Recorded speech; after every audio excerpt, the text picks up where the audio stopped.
ଆମର ଧନ୍ୟବାଦ ହେଉ। ସର୍ବପ୍ରଥମେ ମୋର ସୃଷ୍ଟିକର୍ତ୍ତା ଜୀବିତ ପରମେଶ୍ୱରଙ୍କୁ ଧନ୍ୟବାଦ ଦିଏ। ମଧ୍ୟ ଆଜିର ଏହି ଉତ୍ତମ ଶୁକ୍ରବାର ଦିନରେ ଯୋଗ ଦେଇଥିବା ମଣ୍ଡଳୀର ବାଳକ ମହାଶୟ, ବାଳିକା ମା, ମଧ୍ୟ ଦିକନ୍ଦ୍ୱୟ, ସମ୍ପାଦକ ଦ୍ୱୟ, କୋଷାଧ୍ୟକ୍ଷ ଦ୍ୱୟ, ଅନ୍ୟାନ୍ୟ ସମସ୍ତ କର୍ମକର୍ତ୍ତାଗଣଙ୍କୁ ମଧ୍ୟ ପ୍ରତି ସମିତିର ସମସ୍ତ କର୍ମକର୍ତ୍ତା କର୍ମକର୍ତ୍ତୀଗଣଙ୍କୁ ଉପସ୍ଥିତ ହୋଇଥିବା ପ୍ରତ୍ୟେକ ପ୍ରଭୁଙ୍କର ଦାସ ଦାସୀମାନଙ୍କୁ ଆବାଳ ବୃଦ୍ଧ ବନିତା ପ୍ରତ୍ୟେକଙ୍କୁ ମୁଁ ପ୍ରଭୁ ଯୀଶୁଙ୍କ ନାମରେ ନମସ୍କାର ଜଣାଏ। ପ୍ରତ୍ୟେକଙ୍କୁ ନମସ୍କାର। ପ୍ରଭୁଙ୍କର ମହାନାମର ଧନ୍ୟବାଦ ହେଉ। ପ୍ରଭୁ ଆମମାନଙ୍କୁ ଅନୁଗ୍ରହ କରି ଗତକୃତ ସମସ୍ତ ମଙ୍ଗଳ ବିପଦ ରୋଗ ସଂକଟ ସମସ୍ତ ସମସ୍ୟା ଗତିରୁ ଆମମାନଙ୍କୁ ଉଦ୍ଧାର କରି ଆଜି ପୁରା ମହାନ ଦିନରେ ଆମମାନଙ୍କୁ ଏହି ସୁନ୍ଦର ସୌଭାଗ୍ୟତା ଦେଇଛନ୍ତି। ଏଥିପାଇଁ ମୁଁ ପ୍ରଭୁଙ୍କୁ ବିଶେଷ ଧନ୍ୟବାଦ ଦିଏ। ମୁଁ ପୁରା ଅଯୋଗ୍ୟ, ମୁଁ ପୁରା ଦୁର୍ଭାଗ୍ୟ ଲୋକଙ୍କୁ ମଧ୍ୟ ମଣ୍ଡଳୀ ମୋତେ ଆଜି ଦିନରେ ଏହି ସ୍ଥାନରେ ଠିଆ ହେବା ପାଇଁ ମଧ୍ୟ ଏହି ସୁନ୍ଦର ସୁଯୋଗ ପ୍ରଦାନ କରିଥିବାରୁ ମଣ୍ଡଳୀ ଗତିରେ ମଧ୍ୟ ମୁଁ ଧନ୍ୟବାଦ ଅଟେ। ଏତେବେଳେ ମୁଁ କେଉଁ ବାକ୍ୟ କହିବି, କି ପ୍ରକାର କହିବି, ମୁଁ କିଛି ଜାଣେ ନାହିଁ। ଯେହେତୁ ମୁଁ ସେ ପ୍ରକାର ମୋ ଠାରେ ଜ୍ଞାନ ନାହିଁ, କିମ୍ବା ମୁଁ ସେ ପ୍ରକାର ବାକ୍ୟ ବିତରଣ କରିବା ପାଇଁ ମୋ ଠାରେ ସେ ପ୍ରକାର ଶକ୍ତି ମଧ୍ୟ ନାହିଁ। ତଥାପି ମଣ୍ଡଳୀର ନିର୍ଦ୍ଦେଶ ଅନୁଯାୟୀ କେବଳ ମୁଁ ଠିଆ ହୋଇଅଛି। ମୁଁ କହୁ କହୁ ଅନେକ ତ୍ରୁଟି ହେବ, ମୁଁ କହୁ କହୁ ଅନେକ ଭୁଲ ହେବ। ସେ ସମସ୍ତ ତ୍ରୁଟି ଭୁଲ ନ ଧରି ଖ୍ରୀଷ୍ଟଙ୍କ ପ୍ରେମ ଗୁଣରେ କ୍ଷମା ଦେବେ। ମୁଁ ଆରମ୍ଭ କରିବା ପୂର୍ବରୁ ମୁଁ ଅନୁରୋଧ କରୁଛି, ମୋ ନିମନ୍ତେ ଆମମାନଙ୍କର ବାଳକ ମହାଶୟ ସେ କିଛି ପ୍ରାର୍ଥନା କରିବେ, ତାପରେ ମୁଁ ବାକ୍ୟରେ ଆରମ୍ଭ କରିବାକୁ ଯିବି।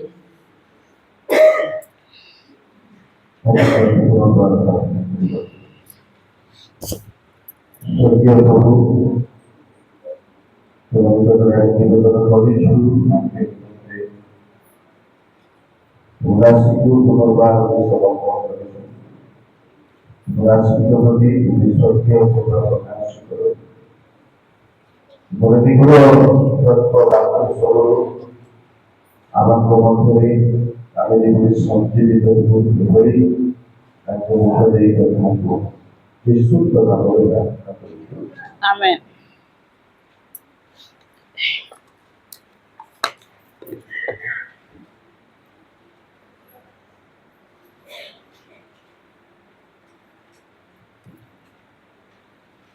ପ୍ରଭୁଙ୍କ ମହାନାମର ଧନ୍ୟବାଦ ହେଉ। ପ୍ରଭୁ ଆମମାନଙ୍କୁ ଅନୁଗ୍ରହ କଲେ, ପ୍ରେମ କଲେ, ଆମମାନଙ୍କୁ ଦୟା କଲେ ମଧ୍ୟ ଆଜି ଦିନରେ ତାଙ୍କରି ସେବା କରିବା ପାଇଁ ପ୍ରତ୍ୟେକଙ୍କୁ ସେ ଆମମାନଙ୍କୁ ସୁରକ୍ଷିତ କରି ଆଣିଅଛନ୍ତି। ଏଥିପାଇଁ ପ୍ରଭୁଙ୍କୁ ବିଶେଷ ଧନ୍ୟବାଦ ଦିଏ। ବର୍ତ୍ତମାନ ଆଜି ପୁରା ଦିନ ହେଉଛି ଅତି ଭିନ୍ନ। ଆଜିର ଦିନ ଯେ ଆମେ ଜାଣିଛୁ ଯେ ସବୁଦିନ ଅପେକ୍ଷା ଆଜିର ଶୁକ୍ରବାର ତାହା ହେଉଛି ଅତି ସ୍ୱତନ୍ତ୍ର ଦିନ ଅଟେ। ଏହି ଦିନରେ ଏହି ସମୟରେ ଆମମାନଙ୍କର ପ୍ରଭୁ ଯୀଶୁ ଖ୍ରୀଷ୍ଟ ଯେ ସେଇ ଦିନ ସେଇ କାଳରେ ସେ କ'ଣ କରିଥିଲେ, କ୍ରୁଶରେ ହତ ହୋଇ ସେ ନିଜକୁ ସମର୍ପିତ ହେଇଥିଲେ, ମଧ୍ୟ ସେ ମୃତ୍ୟୁବରଣ କରିଥିଲେ। ଆଉ ସେହି ଦିନକୁ ଆଜି ଆମମାନେ ସ୍ମରଣ କରିବା ପାଇଁ ଆମେ ପ୍ରତ୍ୟେକ ଏକତ୍ରିତ ଅଛୁ। ଯେହେତୁ ଯୀଶୁ ଖ୍ରୀଷ୍ଟ ଯେ ଆମମାନଙ୍କ ପାଇଁ ସେ କ'ଣ କରିଥିଲେ ନା, ସେ ପ୍ରେମ କରି ସେ ସ୍ୱର୍ଗ ସୁଖ ଛାଡ଼ି ଏ ମର୍ତ୍ତ ଜଗତରେ ସେ କ'ଣ କରିଥିଲେ ନା ଜନ୍ମ ଗ୍ରହଣ କରିଥିଲେ। ଯେ ଆମମାନଙ୍କ ସକଳ ପାପ ନିମନ୍ତେ ଆମମାନଙ୍କ ସମସ୍ତ ପାପ ଅପରାଧ ବହିବା ପାଇଁ ସେ ନିଜକୁ ସେ କ'ଣ କରିଥିଲେ, ଶୂନ୍ୟ କରିଥିଲେ। ଯେ ପିତା ପରମେଶ୍ୱର ତାଙ୍କୁ ପୁତ୍ର ରୂପରେ ଜଗତକୁ ପ୍ରେରଣ କରିଥିବାରୁ ସେ ଆମମାନଙ୍କୁ ଯେ ଯୋଉ ପ୍ରେମ ସେ ଆମମାନଙ୍କ ପ୍ରତି ରଖିଥିଲେ, ଆମମାନେ ଯୋଉ ଦଣ୍ଡ ମାନେ ପାଇବାର ଯୋଗ୍ୟ ଥିଲୁ, ସେ ଦଣ୍ଡରୁ ସେ ଆମମାନଙ୍କୁ କ'ଣ କଲେ, ଆମମାନଙ୍କୁ ସେ ନିଜେ ଦଣ୍ଡିତ ହେଲେ ସେ ଆମମାନଙ୍କୁ ସୁରକ୍ଷା କରିବା ପାଇଁ, ଆମମାନଙ୍କୁ ପରିତ୍ରାଣ ସାଧନ କରିବା ପାଇଁ, ଆମମାନଙ୍କୁ ତାଙ୍କ ନିକଟବର୍ତ୍ତୀ ହୋଇ ତାଙ୍କ ରାଜ୍ୟକୁ ନେବା ପାଇଁ ସେ ଏ ପ୍ରକାର ସମସ୍ତ ଯନ୍ତ୍ରଣାକୁ ସେ ଅଙ୍ଗେ ଅଙ୍ଗେ ସେ ନେଇ ଆସିଅଛନ୍ତି। ଆଜି ସେଇ ଦିନକୁ ଆମେ ସ୍ମରଣ କରୁଅଛୁ। ମୁଁ ଗତ ଦିନ ମାନ ଶୁଣୁଥିଲି ଯେ ଆମମାନଙ୍କର ପୂର୍ବପୁରୁଷ ମାନେ ଏହି ଦିନ ମାନଙ୍କୁ କି ପ୍ରକାର ପ୍ରତିପାଳନ କରି ଆସୁଥିଲେ ଆଉ ସେଇ ଦିନରେ ସେମାନେ ଯେତେବେଳେ ଏ ସ୍ଥାନରେ ଏ ପ୍ରକାର ବାକ୍ୟମାନ ପ୍ରଚାର କରି ଆସୁଥିଲେ ସେତେବେଳେ ମୁଁ ଭାବୁଥିଲି ଯେ ଆଜି କି ଯୀଶୁ ଆମମାନଙ୍କ ପାଇଁ ମରିଛନ୍ତି ଆଜି ଯୀଶୁଙ୍କର ମରଣ ଦିନ ଏହା ମୁଁ ଭାବୁଥାନ୍ତି ଯେହେତୁ ସେଇ ଦିନରେ ଯୀଶୁ ମରୁଅଛନ୍ତି ବୋଲି ମୁଁ ସେ ଦିନ ମାନଙ୍କରେ ମୁଁ ଭାବୁଥିଲି କିନ୍ତୁ ଯୀଶୁ ଯେ 2000 ବର୍ଷ ତଳେ ଆମମାନଙ୍କ ପାଇଁ ମରିଅଛନ୍ତି ଏହା ମୋ ଜୀବନରେ ଚିନ୍ତା ନଥିଲା ଯେହେତୁ ମୁଁ ସେଇ ସମୟରେ ଯେତେବେଳେ ମୋର ବାପା ଆଉ ସେ ଏପରି ଭାବରେ ଆଜି ଦିନକୁ ଯେ ଆଜି ଶୁକ୍ରବାର ଦିନ ଆଜି ଯେ ଗୁଡ୍ ଫ୍ରାଇଡେ ଦିନ ଆଜି ଉତ୍ତମ ଶୁକ୍ରବାର ସେ ଯେତେବେଳେ କହୁଥିଲେ ଆଉ ହଁ ଆଜି ପରା ଯୀଶୁଙ୍କର ମରଣ ଦିନ ଏହା ମାତ୍ର ମୁଁ ଭାବୁଥିଲି କିନ୍ତୁ ଆଜି ଯୀଶୁଙ୍କର ମରଣ ଦିନକୁ ସ୍ମରଣ କରୁଛୁ ବୋଲି ମୁଁ ଚିନ୍ତା କରିନଥିଲି କିନ୍ତୁ ଯେତେବେଳେ ମୁଁ ବୁଦ୍ଧି ଜ୍ଞାନ ପାଇଲି ସେତେବେଳେ ସତରେ ଯୀଶୁ 2000 ବର୍ଷ ତଳେ ସେ ଆମ ପାଇଁ ସେ ମୃତ୍ୟୁବରଣ କରିଅଛନ୍ତି ଆଜି ଦିନରେ ଆମେ ତାଙ୍କୁ ଆମେ କଣ କରୁଛୁ ସ୍ମରଣ କରୁଛୁ ଆଉ ଯୀଶୁ ଖ୍ରୀଷ୍ଟ ଯେ ଆମମାନଙ୍କ ପାଇଁ କେତେ ପ୍ରେମ କରି ଆସିଅଛନ୍ତି ଯେ ଏଇ ଦିନକୁ ଯେଉଁ ପ୍ରକାର ସେ ମୃତ୍ୟୁବରଣ କରିଥିବାରୁ ଏଇ ଦିନରେ ଅନେକ ତାଙ୍କର ବିଶ୍ୱାସୀ ଗଣ ମାନେ କଣ କରୁଛନ୍ତି ପ୍ରତ୍ୟେକ ସମ୍ମିଳନୀ ସାରା ବା ଆମମାନଙ୍କର ପୃଥିବୀ ସାରା ଏଇ ଦିନକୁ ମହା ଉତ୍ସବରେ ପ୍ରତିପାଳନ କରି ଆସୁଅଛନ୍ତି କାହିଁକି ନା ଏ ଦିନ ଆଜିର ଦିନକୁ ଆମେ ଭାବୁଛୁ ଆଜି ଦୁଃଖର ଦିନ এই দিনକୁ ଦୁଃଖର ଦିନ ବୋଲି ଆମେ ଭାବୁଛୁ କିନ୍ତୁ ସେ ଦିନ ମାନଙ୍କରେ ଆମେ ଭାବୁଥିଲୁ ଯେ ଯୀଶୁଙ୍କର ମରଣ ଦିନ এই ଦିନକୁ ଅତି ଉତ୍ସବରେ ପ୍ରତିପାଳନ କରିବା ପାଇଁ ଲୋକମାନେ ଆସୁଛନ୍ତି କାହିଁକି ଯେ ମରଣ ଜନ୍ମ ଅପେକ୍ଷା ମରଣ ଭଲ ଆଉ ଏହା ମଧ୍ୟ ଆମେ ଭାବୁଛୁ ଯେତେବେଳେ ଆମେ ଜନ୍ମ ଗ୍ରହଣ କରୁଛୁ ଆମେ ଅନେକ ଖୁସି ହଉଛୁ କିନ୍ତୁ ଆମମାନଙ୍କର ଖୁସି ନାହିଁ ଯେ ମରଣ ଜନ୍ମଦିନ ଅପେକ୍ଷା ମରଣ ହିଁ ଭଲ କାହିଁକି ଯେଉଁମାନେ ଯୀଶୁର ଥାଇ ମରନ୍ତି ସେମାନେ ଧନ୍ୟପଦ ସେମାନେ ପାଇଥାନ୍ତି ସେଥିପାଇଁ ଆମେ ଦେଖିବାକୁ ପାରୁଛୁ ଯେ ଯୀଶୁ ଖ୍ରୀଷ୍ଟ ଆମମାନଙ୍କ ପାଇଁ ଯେଉଁ ପ୍ରେମ କରି ଯେଉଁ ଦୟା କରି ଯେଉଁ ଅନୁଗ୍ରହ କଲେ ଆମମାନଙ୍କର ପାପ ନିମନ୍ତେ ସେ କ୍ରୁଶାର୍ପିତ ହେବାକୁ ଗଲେ ତାଙ୍କୁ ଅନେକ ସେ ଜନ୍ମଗ୍ରହଣ ଯେତେବେଳେ କଲେ ଯୀଶୁ ଜନ୍ମ ହେଲା ପରେ ସେ ଗୋଟେ କଥା କହିଥିଲେ ଯେ ଆମେ ଶୁଣିଛୁ ଆଉ ଶୁଣୁଥିବା ବାକ୍ୟ ପ୍ରତି ଆମେ ଅଧିକ ମନୋଯୋଗୀ ହେଇପାରୁଛୁ ଯେହେତୁ ଆମେ ସେ ସମସ୍ତ ପାଶରେ ନ ଯିବା ବା ଲକ୍ଷ୍ୟ ଭ୍ରଷ୍ଟ ନ ହେବା ଏଥି କାରଣରୁ ଯୋଉ ବାକ୍ୟକୁ ଆମେ ଶୁଣିଥାଉ ପୁନର୍ବାର ଆଉ ଶୁଣିବାକୁ ଯାଉଥାଉ ସେଥିପାଇଁ ଯୀଶୁ ଖ୍ରୀଷ୍ଟ ଯେତେବେଳେ କି ସେ ଜନ୍ମ ହେବାକୁ ଯାଉଥିଲେ ସେ ଜନ୍ମ ନେବା ପୂର୍ବରୁ ଗୋଟେ କଥା ସେ କହିଛନ୍ତି ଦୂତଙ୍କ ଦ୍ୱାରା ଯେ ଯୀଶୁ ଖ୍ରୀଷ୍ଟ ଜଣେ ମରିୟମଙ୍କ ଗର୍ଭରେ ସେ ଜନ୍ମ ଗ୍ରହଣ କରିବ ସେ ଅନେକ ଲୋକଙ୍କର ପରିତ୍ରାଣ ସାଧନ କରିବା ପାଇଁ ସେ ଜନ୍ମ ଗ୍ରହଣ କରିବେ ସେ ଦୁଃଖ ଭୋଗ କରିବେ ଏହା ଆଗରୁ ସେ ନିରୂପଣ ହେଇ ଆସିଅଛନ୍ତି ସେ ଜନ୍ମ ନେବା ପୂର୍ବରୁ ଯୀଶୁ ଖ୍ରୀଷ୍ଟ ଦୁଃଖ ଭୋଗ କରିବା ପାଇଁ ସେ ପ୍ରସ୍ତୁତି ହେଇ ଆସିଅଛନ୍ତି ତେବେ ଆମେ କଣ କରିବା ଯୀଶୁ ଖ୍ରୀଷ୍ଟ ସେଦିନ ସେ ଆମମାନଙ୍କ ପାଇଁ ଯୋଉ ପ୍ରେମ କଲେ ଯୋଉ ଦୟା କରି ସେ କଣ କରୁଛନ୍ତି ସେ ଆମମାନଙ୍କ ନିମନ୍ତେ ଜନ୍ମ ଗ୍ରହଣ କରୁଛନ୍ତି ସେ ଜନ୍ମ ହେଲା ପରେ ସେ ଅନେକ ବର୍ଷ ରହି ସେ କଣ କଲେ ନା ଜଗତ ମଧ୍ୟରେ ଅନେକ ଆଶ୍ଚର୍ଯ୍ୟ କର୍ମ ମାନ ସେ କରି ଆସୁଥିଲେ ଅନେକ ଆଶ୍ଚର୍ଯ୍ୟ କର୍ମ ମାନ କରୁ କରୁ ସେ କଣ କଲେ ତାଙ୍କୁ ଲୋକମାନେ ନିନ୍ଦା ଅପମାନିତ କରିବା ପାଇଁ ଗଲେ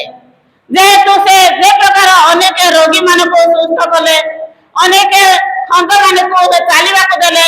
ଅନେକ ଲୋକ ଅନ୍ଧ ମାନଙ୍କୁ ସେ ଚକ୍ଷୁ ପ୍ରଦାନ କରି ଆସୁଥିଲେ ଆଉ ଏଇ ସମସ୍ତ ଲୋକମାନେ ଦେଖି ତାଙ୍କୁ କଣ କରୁଥିଲେ ପରିହାସ କରୁଥିଲେ ଆଉ ସେ କଣ କରୁଥିଲେ ଅନେକ ବାକ୍ୟମାନ ପ୍ରଦାନ କରୁଥିଲେ ଯେ ସେତେବେଳେ ଲୋକମାନେ କହୁଥିଲେ ଏ ଜଣେ ଭାବବାଦୀ ବୋଲି କହୁଅଛନ୍ତି ଏତେ ପାପୀ ମାନଙ୍କ ଗୃହକୁ ଯାଇ ସେ ପ୍ରକାର ଭାବେ ପ୍ରାର୍ଥନା କରିବା ପାଇଁ ଯାଉଅଛନ୍ତି ଏ ପ୍ରକାର ତାଙ୍କୁ କଣ କରୁଥିଲେ ବଦଶା କରୁଥିଲେ ସେଇ ପ୍ରକାର ଯୀଶୁ ଖ୍ରୀଷ୍ଟ ଏ ପ୍ରକାର ନିନ୍ଦା ଅପମାନ ସହି ଆସୁ ଆସୁ ସେ କଣ କଲେ ନା ସେ ନିଜକୁ ସେ ବିଜୟ ଯାତ୍ରା କରିବା ପାଇଁ ମଧ୍ୟ ସେ ପ୍ରସ୍ତୁତି ହେଲେ ଯେତେବେଳେ ସେ ବିଜୟ ଯାତ୍ରା କରି ଆସୁଥିଲେ ଆଉ ସେଇ ସମୟରେ ଅନେକ ତାଙ୍କୁ କଣ କରୁଛେ ଯୀଶୁଙ୍କୁ ରାଜା ଆସୁଛନ୍ତି ବୋଲି ଏହା ହୋଶାନାସ୍ପଦରେ ତାଙ୍କୁ ଜୟଧ୍ୱନି କରି ଆସୁଥିଲେ ଏ ସମସ୍ତ ଶାସ୍ତ୍ରୀ ପାରସୀ ମାନେ ଅଧ୍ୟାପକ ମାନେ ଦେଖି ଯୀଶୁଙ୍କୁ କଣ କଲେ ତାଙ୍କୁ ଈର୍ଷା ହେଲେ ତାଙ୍କ ପ୍ରତି ସେମାନେ ଅପମାନିତ କରିବା ପାଇଁ ତାଙ୍କୁ ବତସ୍ସା କଲେ। ତାଙ୍କ ପ୍ରତି ଏ ପ୍ରକାର ଭାବରେ କାର୍ଯ୍ୟ କରୁ କରୁ ସେଇ ଦିନ ମାନଙ୍କରେ ଯୀଶୁ ଯେତେବେଳେ ବିଜୟ ଯାତ୍ରା କଲା ଉତ୍ତାରେ କଣ କଲୁ ମାନେ ଏଇ ଦିନ ମାନଙ୍କରେ ତାଙ୍କର ଦୁଃଖ ଭୋଗ ସପ୍ତାହଟି ପ୍ରତିପାଳନ କରି ଆସୁଥିଲୁ ଯେ ଯୀଶୁ ଦୁଃଖ ଭୋଗ କରିବେ ଏଇ ସପ୍ତାହ ସାରା ବୋଲି ଆମେ ତାଙ୍କର ସେଇ ଦୁଃଖ ଭୋଗ ପ୍ରତିପାଳନ କରୁ କରୁ ଆଜି ଦିନରେ ତାଙ୍କରି ମରଣ ଦିନ ବୋଲି ଆମେ ତାଙ୍କରି ଗୁଡ୍ ଫ୍ରାଇଡେ ବା ଉତ୍ତମ ଶୁକ୍ରବାରକୁ ଆଜି ଆମେ ପ୍ରତିପାଳନ କରିବାକୁ ଯାଉଛୁ। ଆଉ ଏଥି ମଧ୍ୟରେ ଆମେ ତାଙ୍କରି ଗୁଡ୍ ଫ୍ରାଇଡେ କୁ ପ୍ରତିପାଳନ କରିବା ପାଇଁ ମଣ୍ଡଳୀ ମତେ ସୁଚିନ୍ତା କରି ସେ କଣ କରିଛନ୍ତି ଗୋଟେ ବାକ୍ୟଟି ମତେ ପ୍ରଦାନ କରିଛନ୍ତି ଯାହାକି ପ୍ରଥମ ବାକ୍ୟ ଯୋଉ ବାକ୍ୟ କି ଯୀଶୁ ଖ୍ରୀଷ୍ଟ ଯେତେବେଳେ କ୍ରୁଶାର୍ପିତ ହେବାକୁ ଗଲେ ଆଉ ସେଇ ସମୟରେ ସେ କ୍ରୁଶରେ ଥାଇ ସେ ଅନେକ ବାକ୍ୟ ସେ କହୁଥିଲେ ଯୋଉ ବାକ୍ୟ କି ସେ ସପ୍ତମ ବାକ୍ୟ ଯୀଶୁ କଣ କରୁଥିଲେ କ୍ରୁଶରେ ଥାଇ ପ୍ରକାଶ କରୁଥିଲେ ଯେ କ୍ରୁଶରେ ଥାଇ ସେ ସପ୍ତମ ବାକ୍ୟଟି ସେ ପ୍ରକାଶ କରୁଛନ୍ତି ସେ ଯେତେବେଳେ ଯୀଶୁ जो যন্ত্রণা से अनुभव करुले यीशु को जो प्रकार दुख जो निंदा अपमान करू करू तांको एते दुख देले जे आ से विषय आमने देखिबा को पारिबा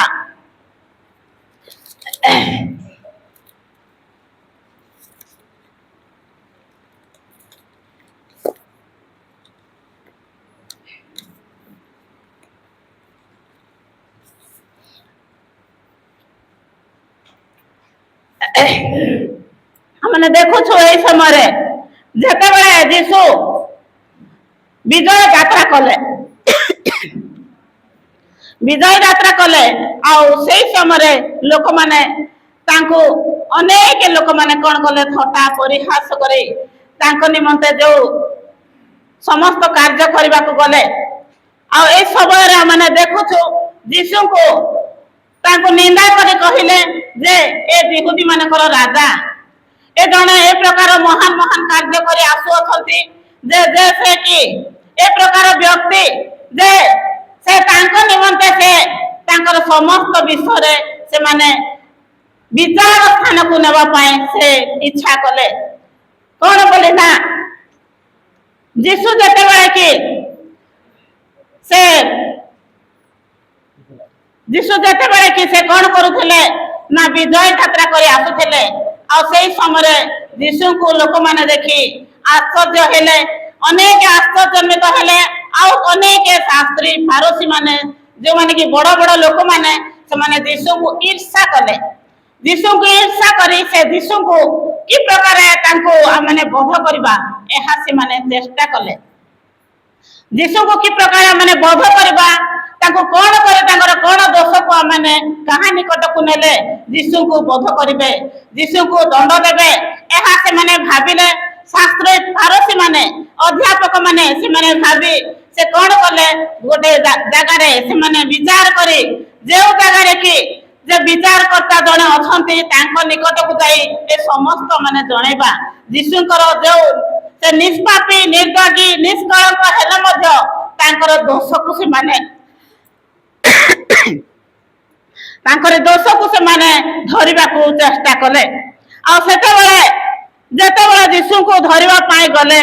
आ यीशु को खोजिले जे यीशु को माने ए प्रकार भाबरे तांको धरी माने बोध करबा तांको मारिबा जेते चेष्टा कले किंतु धरि पारु नथिले जेहेतु यीशुकर समय आसीबा पर्यंत से तांको निकट रे से धरा देउ नथिले किंतु जेतेबेले तांकर समय आसीला आ सेतेबेले से कोन कले ना जणे यीशुकर प्रिय शिष्य जे कि तांकर निजर शिष्य ही तांको धरेबा पाए से शास्त्री फारोसी मानक ठारू से पैसा नहीं बा टंका नहीं तांको धरेबा पाए चेष्टा कले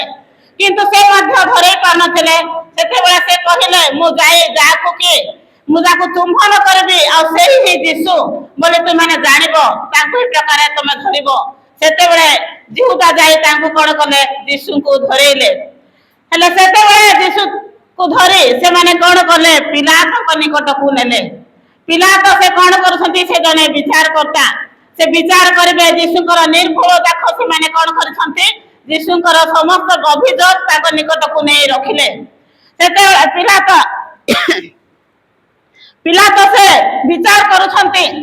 ଆଉ ସେ ବିଚାର ଯୀଶୁଙ୍କୁ ପଚାରୁଛନ୍ତି ଯେ ତମେ ସତେ କି ଏ ପ୍ରକାର ସମସ୍ତ କାର୍ଯ୍ୟ କରିଛ, ତମେ କି ଯିହୁଦୀ ମାନଙ୍କର ରାଜା? ତମେ ସମସ୍ତ ବିଷୟରେ ତାଙ୍କୁ ପଚାରୁଥିଲେ ମଧ୍ୟ ଯୀଶୁ ନିରୁତ୍ତର ହେଇଥିଲେ ଆଉ ତାଙ୍କୁ କିଛି ହେଲେ ପଦେ ହେଲେ କଥା କହିଲେ ନାହିଁ। ଏପରି ଭାବରେ ସେମାନେ ତାଙ୍କୁ କହୁ କହୁ ଆମେ ଦେଖୁଛୁ ଏ ସମସ୍ତ ଘଟଣା ଆମେ ସମସ୍ତେ ଜାଣିଛୁ, ତଥାପି ଆଜି ଆମମାନଙ୍କୁ ଶୁଣିବାକୁ ପଡୁଛି। କାହିଁକି ନା ଶୁଣୁଥିବା ବାକ୍ୟଟି ଆମେ ଶୁଣିଲେ କାଲି ଆମେ ଲକ୍ଷ୍ୟଭ୍ରଷ୍ଟ ନ ହେବା। ଏଥି କାରଣରୁ ମୁଁ କିଛି ମାତ୍ର କହିବାକୁ ଯାଉଛି। ଯେତେବେଳେ ଯୀଶୁଙ୍କୁ ଏ ପ୍ରକାର କ୍ରୁଶରେ ବଧ କରିବା ପାଇଁ ଚେଷ୍ଟା କଲେ ଆଉ ସେତେବେଳେ ଯୀଶୁଙ୍କୁ ଯେ ପ୍ରକାର କହୁ କହୁ ଅନେକ ଲୋକମାନେ କଣ କରୁଥିଲେ, ଚିତ୍କାର କରୁଥିଲେ ଯେ ଯୀଶୁଙ୍କୁ କ୍ରୁଶରେ ଚଢାଅ। ଯେତେବେଳେ ଯୀଶୁଙ୍କୁ କ୍ରୁଶରେ ଚଢାଅ ଆଉ ବାରବାକୁ ମୁକ୍ତ କର। ବାରବା ହଉଛନ୍ତି ସେ ଜଣେ ବନ୍ଧିରେ ରହିଥିବା ବ୍ୟକ୍ତି, ସେ ଜଣେ ପାପୀ ଲୋକ, ସେ ପ୍ରକାର ନରଘାତକ ଲୋକ ଆଉ ତାଙ୍କୁ ମୁକ୍ତ କରି ଯୀଶୁଙ୍କୁ କ୍ରୁଶରେ ଚଢେଇବା ପାଇଁ ପ୍ରତ୍ୟେକ ଚିତ୍କାର କରୁଛନ୍ତି। ସେ ସମସ୍ତଙ୍କର ଚିତ୍କାର ଶୁଣି ପିଲାତ ସେ ଆଉ କଣ କରୁଛନ୍ତି, ସେ ତାଙ୍କର ସମସ୍ତ ଦେଖି ତାର କୌଣସି ଦୋଷ ନ ପାଇବାରୁ ସେ କହୁଛନ୍ତି ମୁଁ ଆକୁ କିଛି କହିପାରୁନାହିଁ। ତେବେ ତାଙ୍କ ସ୍ତ୍ରୀ କହୁଛନ୍ତି, ପିଲାଙ୍କ ସ୍ତ୍ରୀ ତାଙ୍କୁ ଜଣାଉଛନ୍ତି ଯେ ସେ ଜଣେ ପବିତ୍ର ବ୍ୟକ୍ତି, ସେ ନିଷ୍ପାପୀ, ସେ ପ୍ରକାର ବ୍ୟକ୍ତିକୁ ତମେ ସେ ପ୍ରକାର କାର୍ଯ୍ୟ ମାନ କର ନାହିଁ, କାରଣ ସେ ତାଙ୍କର ରକ୍ତପାତର ଦୋଷ ଆମେ କାହିଁକି ପାଇବା। ଆଉ ସେତେବେଳେ ସେ କଣ କରୁଛନ୍ତି, ଗୋଟିଏ ପାତ୍ରରେ ସେ କଣ କରୁଛନ୍ତି, ପାଣି ଆଣି ସେ ହସ୍ତ ଧୋଉଛନ୍ତି। ଯେ ସେ ହସ୍ତକୁ ସେ କଣ କରୁଛନ୍ତି, ଧୋଇ ଦଉଛନ୍ତି ଯେ ଏହାଙ୍କର ରକ୍ତପାତରୁ ମୁଁ ଦୋଷୀ ନୁହଁ, ଏହା ତାର ରକ୍ତପାତ, ତାର ସମସ୍ତ ଦୋଷ ମୁଁ ପାଉନାହିଁ, ଆପଣ ମାନେ ସେ ସମସ୍ତ ଦୋଷ ପାଇପାରିବେ। ଆଉ ସେତେବେଳେ ଯୀଶୁଙ୍କୁ କଣ କରୁଛନ୍ତି, କ୍ରୁଶରେ ଚଢେଇବା ପାଇଁ ତାଙ୍କୁ କଣ କଲେ ନା ଆଉ ତାଙ୍କ ହସ୍ତରେ ସମର୍ପିତ କରିଦେଲେ। ସେତେବେଳେ ଯୀଶୁଙ୍କୁ ନେଇ କ୍ରୁଶରେ ଚଢେଇବା ପାଇଁ ସେମାନେ ଏକତ୍ର ଘୋଷଣା କରିନେଲେ। ଏଥିରେ ଶାସନକର୍ତ୍ତା ସୈନ୍ୟମାନଙ୍କୁ ଯୀଶୁଙ୍କ ପ୍ରସାର ଭିତରକୁ ଘେନି ଯାଇ ସମସ୍ତ ସୈନ୍ୟ ଦଳକୁ ତାହାଙ୍କ ନିକଟକୁ ଏକତ୍ର କଲେ। ପୁଣି ସେମାନେ ତାହାଙ୍କ ବସ୍ତ୍ର ଚିରି କାଢି ନେଲେ, ତାହାଙ୍କୁ କଣ କଲେ, କୃଷ୍ଣ ରହିତ ବର୍ଣ୍ଣ ବସ୍ତ୍ର ପିନ୍ଧାଇଲେ ଆଉ କଣ୍ଟାର ମୁକୁଟ ବନାଇ ତାଙ୍କ ମସ୍ତକରେ ଦେଲେ ଓ ତାହାଙ୍କର ଦକ୍ଷିଣ ପାର୍ଶ୍ୱରେ ଖଣ୍ଡେ ନଳ ନେଲେ। ପୁଣି ତାହାଙ୍କ ସମ୍ମୁଖରେ ଜାନୁପାତି, ହେ ଯିହୁଦୀ ମାନଙ୍କର ରାଜା ନମସ୍କାର, ଏହା କହି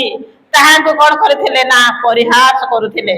ଆଉ ସେମାନେ ତାହାଙ୍କୁ ଉପରେ ଛେପ ପକାଉଥିଲେ। ସେ ସେହି ନଳ ଘେନି ତାହାଙ୍କ ମୁଣ୍ଡରେ ମାରିବାକୁ ଲାଗିଲେ। ପୁଣି ସେମାନେ ତାହାଙ୍କୁ ପରିହାସ କଲା ଉତ୍ତାରେ ସେହି ବସ୍ତ୍ର କାଢି ନେଲେ, ତାହାଙ୍କର ନିଜ ବସ୍ତ୍ର ପିନ୍ଧାଇଲେ ଓ ତାହାଙ୍କୁ କଣ କଲେ ନା କ୍ରୁଶରେ ଚଢାଇବାକୁ ଘେନି ଗଲେ। ସେମାନେ ବାହାରେ ସେଇ ସମୟରେ ସିମୋନ ନାମକ ଜଣେ କୁରିନୀୟ ଲୋକଙ୍କୁ ଦେଖି ଯୀଶୁଙ୍କୁ କ୍ରୁଶ ବହିଥିବା ଦେଖି ତାଙ୍କୁ କଣ କଲେ ନା ତାଙ୍କୁ ବହିବା ପାଇଁ ବାଧ୍ୟ କଲେ। এই ସମସ୍ତ କାର୍ଯ୍ୟ କରି କଣ କଲେ, ଯୀଶୁଙ୍କୁ ସେ ନିର୍ଦ୍ଦୋଷୀ ହେଲେ ମଧ୍ୟ ଦୋଷୀ ସାବ୍ୟସ୍ତ କରିବାକୁ ପାରିଲେ। ଯୀଶୁଙ୍କର କୌଣସି ଦୋଷ ସେମାନେ ପାଇପାରିଲେ ନାହିଁ। ଯୀଶୁ ଯେ ସେ ଆମମାନଙ୍କର ସୃଷ୍ଟିକର୍ତ୍ତା, ସେ ଆମମାନଙ୍କର ନିର୍ମାଣ କର୍ତ୍ତା, ସେ ଆମମାନଙ୍କର ରକ୍ଷା କର୍ତ୍ତା, ଆମମାନଙ୍କ ପରିତ୍ରାଣ କର୍ତ୍ତା ସେ ଅଟନ୍ତି। ଆଉ ତାଙ୍କୁ ଆମେ ଯାହା କିଛି ଦେଖିବାକୁ ପାରୁଛୁ, ସେ ନିଷ୍ପାପୀ ହେଲେ ମଧ୍ୟ ତାଙ୍କୁ ପାପୀ ବୋଲି ତାଙ୍କୁ ଗଣନା କଲେ। ସେ ପାପୀ ମାନଙ୍କ ସହିତ ତାଙ୍କୁ ମିଶେଇ ତାଙ୍କୁ କଣ କଲେ, କ୍ରୁଶରେ ଟଙ୍ଗା ଗଲା। ଯୀଶୁଙ୍କୁ କ୍ରୁଶରେ ଏ ପ୍ରକାର ଭାବରେ ଟଙ୍ଗା ଦିଆଗଲା। ଆଉ ସେତେବେଳେ ଯୀଶୁ କହୁଛନ୍ତି ଯେ ତୁ ତ ଯିହୁଦୀ ମାନଙ୍କର ରାଜା, ତୁ ଅନ୍ୟମାନଙ୍କୁ ରକ୍ଷା କରୁଥିଲୁ, ଆଜି କି ନିଜକୁ ତୁ ରକ୍ଷା କରିପାରୁନାହୁ। ଏହି ସମସ୍ତ କଥା ତାଙ୍କୁ କହି ପରିହାସ କରୁଥିଲେ। ଆଉ ଯେତେବେଳେ କି ଯୀଶୁ କ୍ରୁଶରେ ଥିଲେ, ଆଉ ସେଇ ସମୟରେ ତାଙ୍କୁ ଯୋଉ ଯନ୍ତ୍ରଣା ତାଙ୍କୁ ଦିଆଗଲା, ତାଙ୍କୁ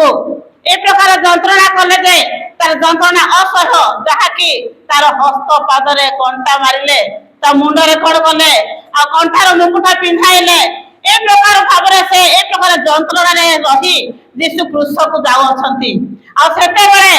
ଲୋକମାନେ ଯାହା ଦେଖୁଛନ୍ତି, ଯେଉଁମାନେ କି ଅନେକ ସ୍ତ୍ରୀ ମାନେ ତାହା ଦେଖି କାନ୍ଦୁଛନ୍ତି, ତେବେ ସେମାନଙ୍କୁ କହୁଛନ୍ତି ଯେ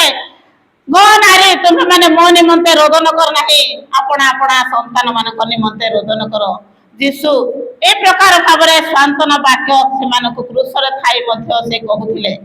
जे आज आम जीवन में आम कि भाव समस्त वाक्य शुणुछु आम हृदय ताहा रखुचु कि आमने जन्म काल आज को आम काल हुए 50 वर्ष क्या हुए 30 वर्ष क्या हुए 60 वर्ष एपरी भाव आम दिन को प्रतिपालन कर आसुअछु किंतु आम निजको मैंने देखुचु कि आमने निजको देखुचु कि आमने निजको आमने समर्पित होउछु कि ताहा माने देखिबा को पारिबा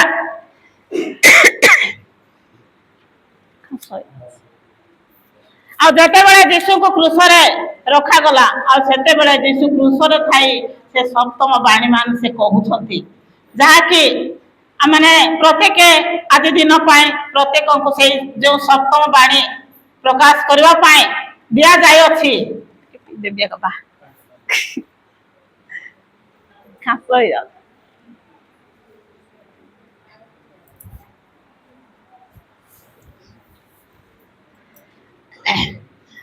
जो सप्तम बाणी से आम से प्रकाश करुछंती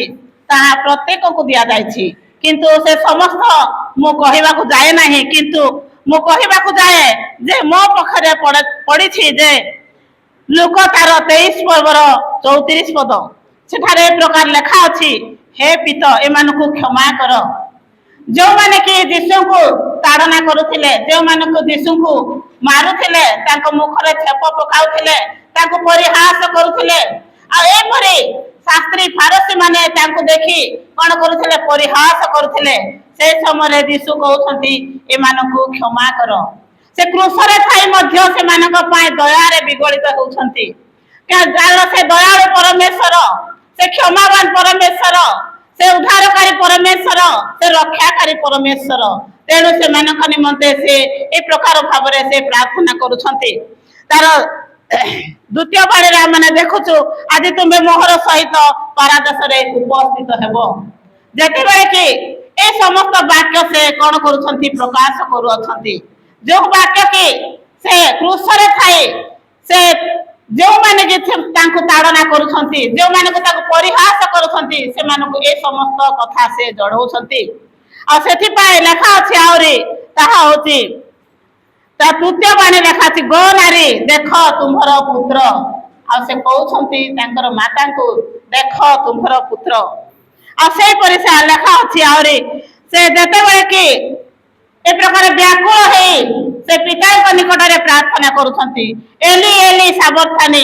हे मोहर ईश्वर से कौन करुछंती ता जीवन रे आकुल व्याकुल होछंती काहे कि ना से गोटे जगत रे जन्म हेतिबारु से आमानक परि मनुष्य रूपी धारण करथिबारु से आत्मा रूपी परमेश्वर हेले मध्य से मनुष्य रूप रे जगत रे जन्म ग्रहण करथिबारु से प्रकार व्याकुलता रे से समस्त कथा क्रूसरे थाई कहउछंती जे मते तृषा लागु अछि एपरि भाव से व्याकुलता रे समस्त कथा से प्रकाश करू अछंती आ सेथि पय हमने देखुछु जे शेषरे से कोन करूछंती हे पिता तुम हस्त रे मु अपना आत्मा समर्पण करू अछि आ शेषरे कहउछंती जे तुमर आत्मा आओ मोर आत्मा तुम ठारे मु समर्पण करू अछि जते बेले यीशु ख्रीष्ट तांकर आत्मा को पिता निकट रे कोन करूछंती समर्पित होबा को जाउछंती आमने मध्य जानुछु जते बेले आमने जन्म हेइछु सुनिश्चित आमने मरिबार आमनकर आवश्यकता रहिछि जते बेले आमने मरण अवस्था रे आमने प्रभु को स्मरण करूछु कि सेति पाए जते बेले आमे मरण अवस्था रे जो माने कि प्रभु को स्मरण करूछंती आ सेही लोक माने धन्य पद पांती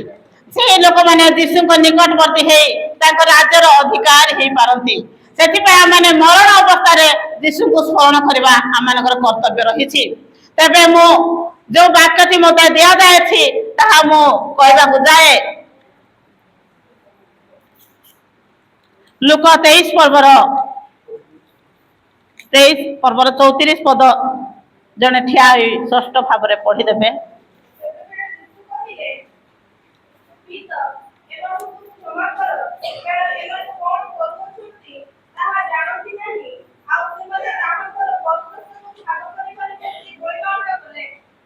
पढ़ु पढ़ु आपण मैंने प्रत्येक बुझी किंतु ए समस्त व्याख्या बुझापी मो पक्षर अति कष्ट जेहेतु जीशु क्रूसर थाई से कहते जीशु क्रूसर से जीशु कहले पिता एमान को क्षमा कर कारण एमाने कौन करुअछंती ताहा जानती नहीं जे से माने कौन करुअछंती ताहा जानती नहीं आ एई स्वरटी से क्रूसर थाए तांकु एई सुंदर स्वरटी से प्रकाश करुछंती पिता ए माने कौन करती से जानती नहीं से क्रूसर थाए मध्य से मानको पाए से निर्भुल देखुअछंती से निष्पापी होए निजे से दोषी दंड तो पाउअछंती तथापि से लोक मानको पाए से समस्त करी आसुअछंती तबे से क्रूसरे थाई अनेक जंत्रणा से अनुभव करी आसुअछंती तथापि से निजको परमेश्वर के निकट रे समर्पित हे आसुछंती आउ से लोक मानको पाए से प्रार्थना करूछंती जे की प्रकार प्रार्थना करूछंती से लोक मानको पाए की प्रकार निवेदन करूछंती जे से माने जे परि की से दंडित न हेबे से माने जे परि दंडरु फेरी तुम निकट को आसीबे एहा हे पितांकर इच्छा बा यीशुंकर इच्छा एतिपाए से कहउछंती एमाने कोन करूछंती जानंती नाही एमानको क्षमा कर आ से कोन करूछंती ताहा से जानु नाहंती बोली से कहउछंती किंतु से जे सर्वज्ञ परमेश्वर से सर्वदर्शी सर्व अंतर्यामी परमेश्वर से अटंती आ एथि कारण से कहउछंती जे से मानको जहा जहा तांको निकट रे करी आसिले मध्य से मानको क्षमार बाणी से जणाउछंती से मानको निमंते प्रार्थना करूछंती से निष्ठुर भाव से मानको जहा कले मध्य से मानको दया रे विगलित हे आसुछंती सेति पय लूका पुस्तक जिसाया पुस्तक तार 53 ର 12 पद आउ जने पढी देबे एहेतु आम्भे महत मानक मध्यरे ताहा वंश देबा ओ से पराक्रमी मानक संगे युद्ध विभाग करिबे कारण से मृत्यु मुक्त रे अपन प्राण ढाली देले ओ धार्मिक मानक सहित गणित हेले तथापि से अनेकଙ୍କର पाप भार बहिले ओ अधार्मिक मानक निमंते प्रार्थना कले देखो जो माने जो माने कि अधार्मिक से अधार्मिक निमंते से कौन करूछंती प्रार्थना करूछंती से मृत भव कले मध्य से मानक निमंते से प्रार्थना करूछंती ते आ माने देखुछु तार 12 पदर मो टिके पढी जाउछि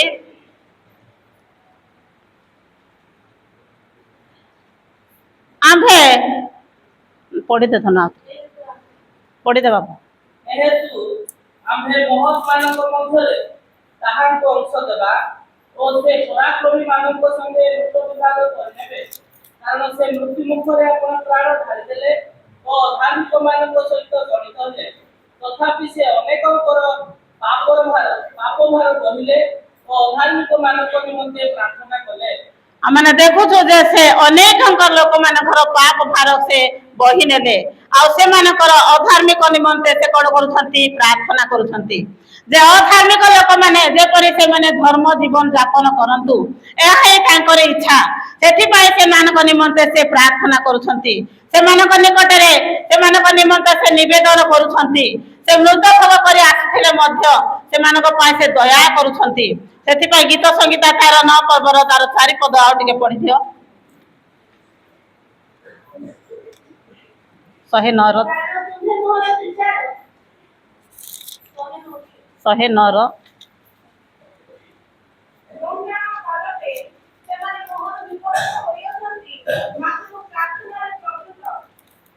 आमने देखुछु ए स्थान रे मो प्राण मो प्रेम पालटे से माने मोहर विपक्ष होय अछंती मात्र मो प्रार्थना रे प्रवृत्त जे तांकर प्रेम पालटे से कोन करछंती तांकर विपक्ष अछंती से जो प्रेम मानक प्रति करी आसी अछंती आ तांको पालटे कोन करछंती ना से तांकर विपक्ष हेउथिले मध्य से मानक निमंते से प्रार्थना करूछंती जेहेतु से जे आमानक पाए दया करिछंती बोली आमे से आमानक पाए दया करी आसी अछंती बोली आमे ए पर्यंत माने जीवन रे बंची आसी अछु आमे तांको निकट को आसु अछु तांकर सेवा करू अछु तांको ठारो माने समस्त विषय जणाई आसु अछु एति पाए आमे आउ गोटे पद देखिबा माथी पुस्तक तार 44 पद 5 पर्वर 44 पद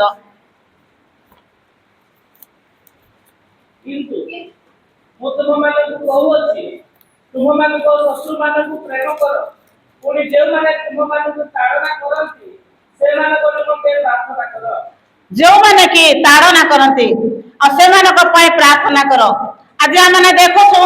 ଆମମାନଙ୍କ ଶତ୍ରୁ ନିମନ୍ତେ ଆମେ ଆଉ ପୁନର୍ବାର ଆମେ ଶତ୍ରୁ ଭାବ ରଖି ଆସୁଛୁ, କିନ୍ତୁ ସେ କହୁଛନ୍ତି ଯେଉଁମାନେ କି ତୁମ ପାଇଁ ଶତ୍ରୁ ନେଉଛନ୍ତି, ଶତ୍ରୁ ଭାବ ରଖୁଛନ୍ତି, ଆଉ ସେମାନଙ୍କୁ ତୁମେ ପ୍ରେମ କର, ସେମାନଙ୍କ ନିମନ୍ତେ ତୁମେ ପ୍ରାର୍ଥନା କର।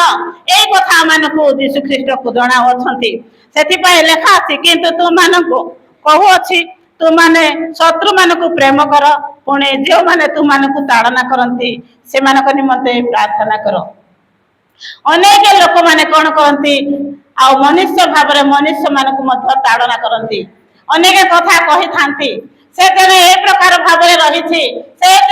ଏ ପ୍ରକାର ପ୍ରାର୍ଥନା କରୁଛି, ଏ ପ୍ରକାର ଧର୍ମ ଜୀବନ ଯାପନ କରୁଛି, ଏ ପ୍ରକାର ଅନେକ ସେ ସୁସମାଚାର କାର୍ଯ୍ୟ କରୁଛି, ଏ ସମସ୍ତ ବିଷୟରେ କହି ସେମାନଙ୍କୁ ତାଡ଼ନା କରନ୍ତି। ସେଥିପାଇଁ ଯେଉଁମାନେ ତାଡ଼ନା କରନ୍ତି ସେମାନଙ୍କୁ କଣ କର, ତୁମେ ପ୍ରେମ କର। ଯେଉଁମାନେ ତୁମମାନଙ୍କୁ ନିନ୍ଦା କରନ୍ତି ସେମାନଙ୍କୁ ତୁମେ ମାନେ କଣ କର, ସେମାନଙ୍କୁ ପ୍ରେମ କର ବୋଲି ଆମେ ଶୁଣିବାକୁ ପାରୁଛୁ। ଆଉ ମଧ୍ୟ ଆମେ ପଦେ ଶୁଣିବା ଲୁକ ତାର 6 ପର୍ବର 27-28 ପଦ।